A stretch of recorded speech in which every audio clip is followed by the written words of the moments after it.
different today. I made this vlog, channel, whatever you want to call it, for a few reasons. I enjoy watching so many different kinds of videos, whether it's funny or whether it's beauty gurus or weight loss vlogs or just regular people vlogs, and I like what each and every single one of them has to offer. So as you can tell, some tags up. Well, today I figured maybe you can get to know me and why I am the way I am now. So this video is going to be about my childhood and what led me up to where I am now, and I hope you stick around to watch it. So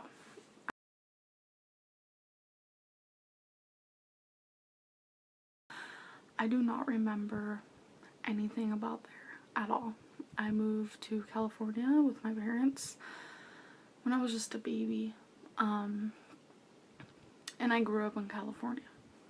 But let's rewind a little bit. I remember as a younger girl, I did have a very, very hard childhood.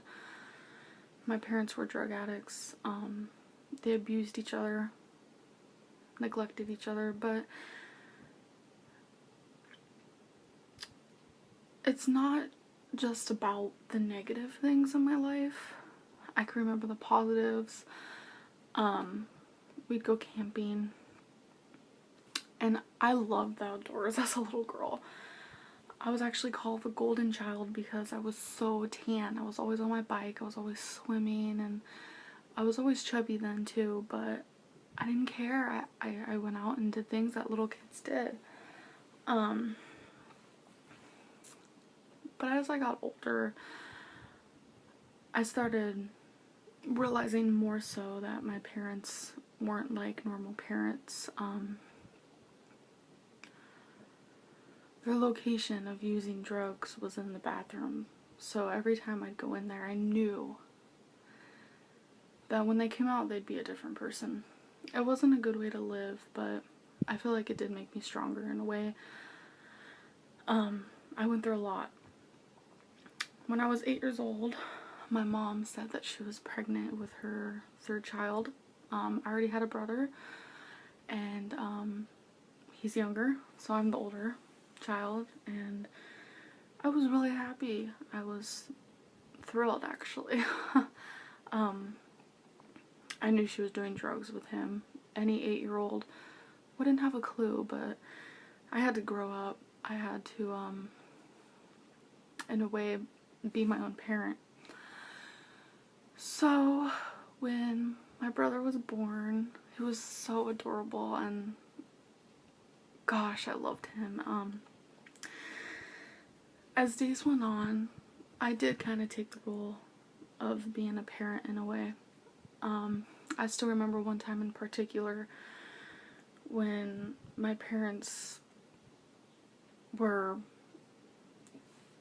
on so many drugs that they were like passed out.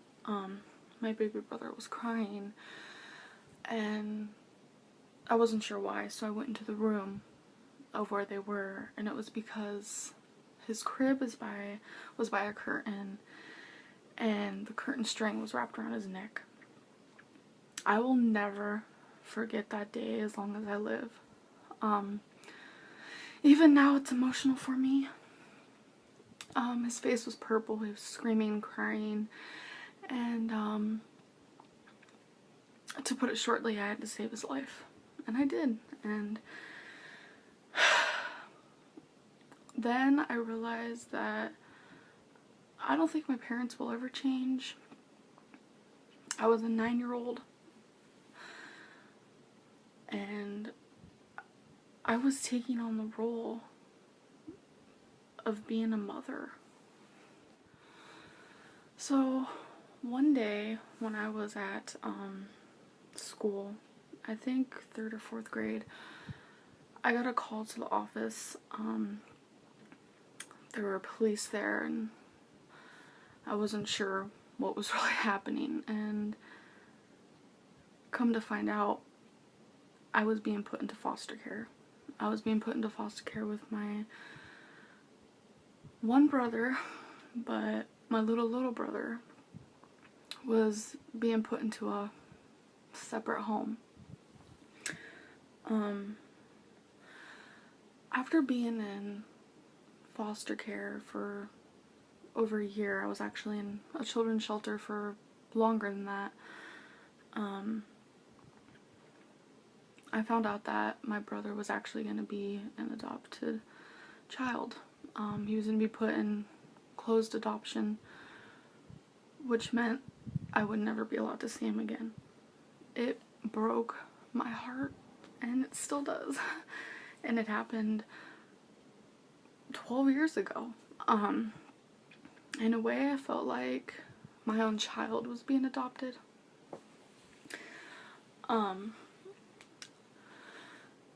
So it was just a hard time for me. After trying to accept it, I was thrown around into different foster homes and with my other brother, and soon we got separated. We were separated for a few years. It was very hard. A lot of the time I felt alone and just confused with life. When I turned 12, my parents finally decided to get their act together, and we went to court and we had a 6-month trial to live with them. And that trial turned into 2 years. But it was a failed trial. The whole time my family was just getting worse and worse. I started smoking marijuana. I turned to the wrong type of people to hang out with. My brother started acting out.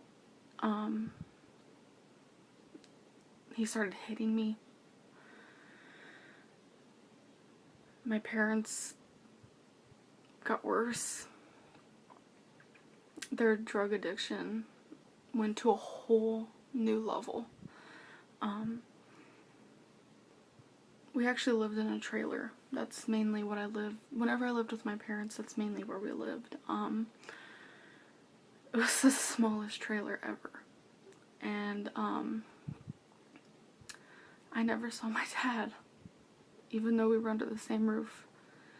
He had people coming in and out of the home all hours of the day, all hours of the night, to buy his drugs. My parents actually got separated at this time, which was hard to handle.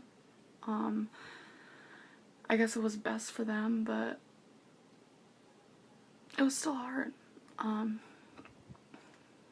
One day I was actually texting a friend and I told her that I wanted to die and I didn't want to be alive anymore. Her mom found the text message and her mom brought the text to my school, and I ended up being put in a mental hospital. I didn't think I needed it. I wasn't really gonna kill myself. I was just really depressed, and it was just, life was not going how I wanted it to. When I got that 6-month trial to be with my family again, I honestly thought that they were going to change forever, but they didn't. Things got so much worse and I didn't know how to handle it. And saying I was going to die felt like the easiest answer.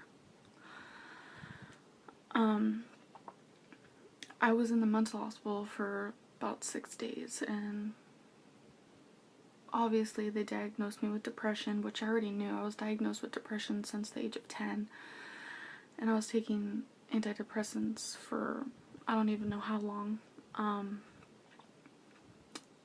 But after I left the mental hospital, I took a whole new meaning of life because I saw people in there that were mental. I'm not trying to be mean in any way, but I don't think I was meant to be there, but it did change my life.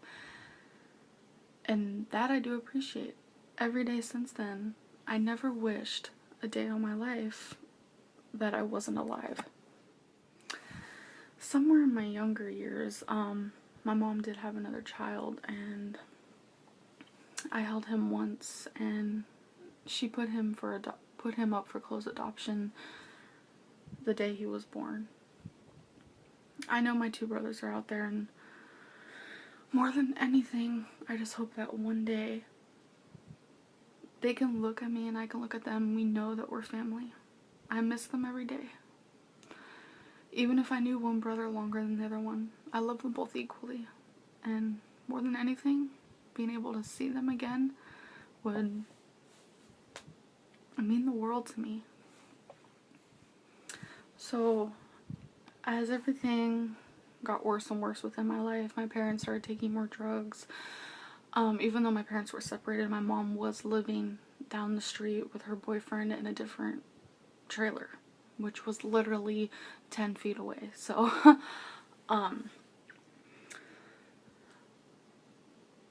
I was in class yet again, and I get called to the office. About school, I never went. I didn't care about school. Things that were happening at home were ruining my education because that's all I thought about. I'd either miss school or I'd just not care. Like, I'd go and I wouldn't do any of the work. School was hard. I got made fun of every single day. The few friends I did have actually weren't my friends. They weren't. I mean, the way they treated me isn't how a friend should treat another friend. But every day I was bullied. I was the smelly kid. I was the fat girl. That's how people knew me. I was Fat Amber. I didn't know how to handle it, but I just got bigger and bigger. But as I was in class one day, I got called to the office, the cops came, and yet again, me and my brother were being put into foster care. It was hard.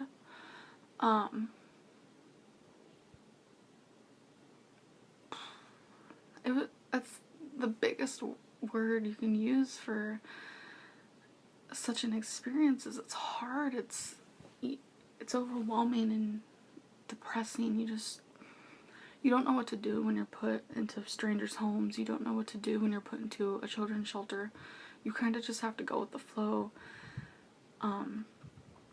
It's like you're caged in. It's just hard. But this time was a little different. I was in the shelter for months, and I had this daily visit with my mom where I was allowed to spend the whole day with her, with my brother as well, once a week. And so we did that, and I was just texting my friend, simply joking, saying I should live with you because she was my best friend at the time. And little did I know, 2 months later I was living with her. It was absolutely insane. I don't know how it happened. It happened so quickly, and honestly, at the time, I thought this was beginning to a whole new life that I was gonna love every minute of. But I was definitely wrong.